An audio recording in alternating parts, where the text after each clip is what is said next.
Hey everyone, Isaiah here at Huntin, bringing another Advisor Insights to you today. And this one we're going to be talking about headlamps, very important piece of gear in my kit. When you start looking for a headlamp, there are literally hundreds of options out there in today's market. So hopefully this review will help narrow down your search. So first off, I always like to carry two headlamps with me. It sucks if you're back in somewhere and your headlamp dies, your battery, whatever happens, you do not want to be stranded out there in the dark with no headlamp, especially with one eye. So anyway, kind of my go-to headlamp for everything. I keep in my pack as a backup. I know it works. It's simple. Petzl Actik. This is a 350 lumens model. Runs on 3 AAA batteries. It has a runtime of like 12 hours. So again, I always have this one in my pack with me in an extra dry bag. That way, if I know if something happens to one of my primary headlamps, I always have this one to go back to. First one I'm going to start out with here is the Nebo. And this is the Einstein Flex 1000. Pretty nice little headlamp here. It is 1,000 lumens on its turbo mode, and it weighs in at 4 ounces.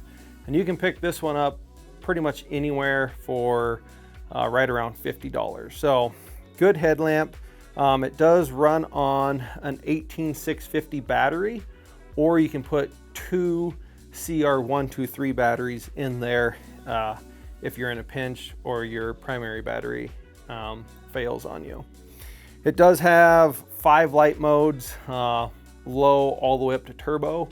And then it does have a red light on there. That way if you're sneaking into your tree stand, you just need minimal light, it does have that. The max beam distance on this. So on the turbo mode, if you turn this bad boy up, you're gonna be able to see out to about 120 meters. Again, that's on the turbo. And then on the normal high setting, you're going to get about 3 hours of runtime out of this, and that's going to be at about 350 lumens. So still pretty bright, and you get some longevity out of it.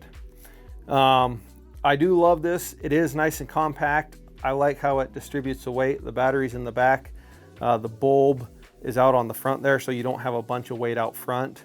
But the thing I do not like about this, on turbo mode, it only goes in 10-second bursts. So if you turn it on, after 10 seconds, it's going to shut off, back down to the next setting, and then you can turn it on again. So if you really like a bright light that you're going to be using a lot, this one is not for you. But if you're okay with the 350 lumen setting and a compact headlamp, highly recommend this. Again, $50. The other one I have here is a Coast 𝗙liche_30R. Again, this one's going to come in right around $50-$60. It is a little on the heavy side. It's going to weigh in right around 6 ounces for this. But again, this one is 1,000 lumens, and it does also run on the 18650 battery or 2 CR123s. So a couple different battery options there with it. It has four light settings on this one, low all the way up into their turbo mode as well.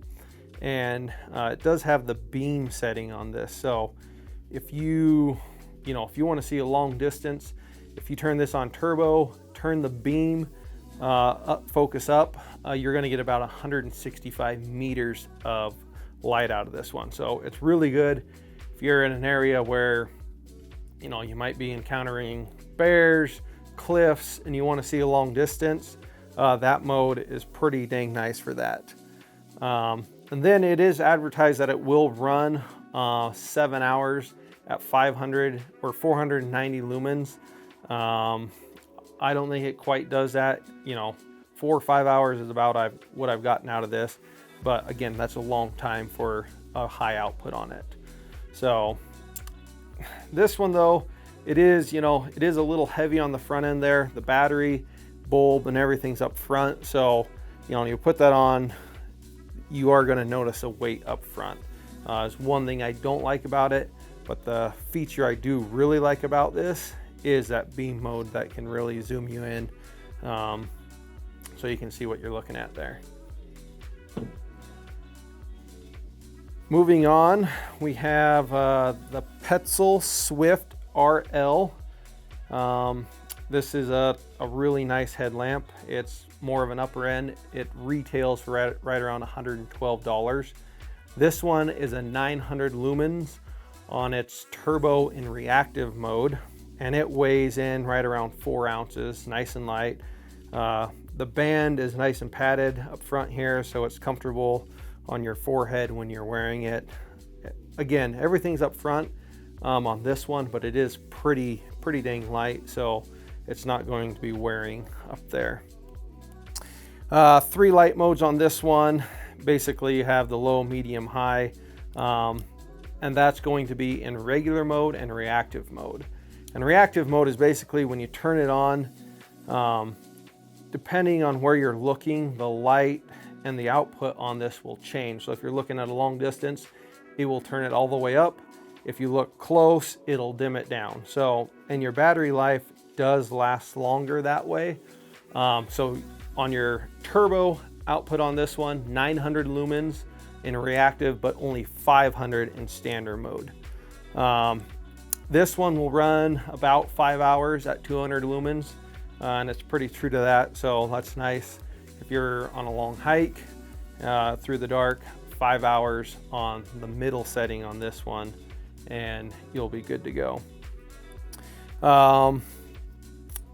Again, on the 900 lumens turbo mode, this will shine out to about 120 meters, so pretty good distance out of that. It does fan out, so yeah, you'll be able to see a long ways. It does have a lock right here on top, which is nice if you're someone that's afraid of draining your battery in your pack. This is very handy. You can just switch it off, and then hopefully you don't turn it on in your pack like this and it runs out of battery at the time you're getting where you're going. So this has a 2650 internal battery in it, and it's really your only battery option. I do not like that feature about it. I do like to have something that if I'm in a pinch, I can switch out batteries, but I do like the reactive style. So on the reactive mode, it does last a little longer than a standard battery. So anyway, these are all great options depending on the next outing or trip you're going on. I would highly recommend either of these. Like I said, they all are fairly bright in that 1000 lumens range on turbo mode. They all have a pretty good battery life. You know, just different features you might like depending on what you're doing. But like I said, I'd always recommend having a backup headlamp in your pack in case something happens with your primary, and extra batteries and whatnot. So hopefully this helps you in your decision process and narrowing down the time in your research. If you have any questions, leave us a comment and subscribe to our channel.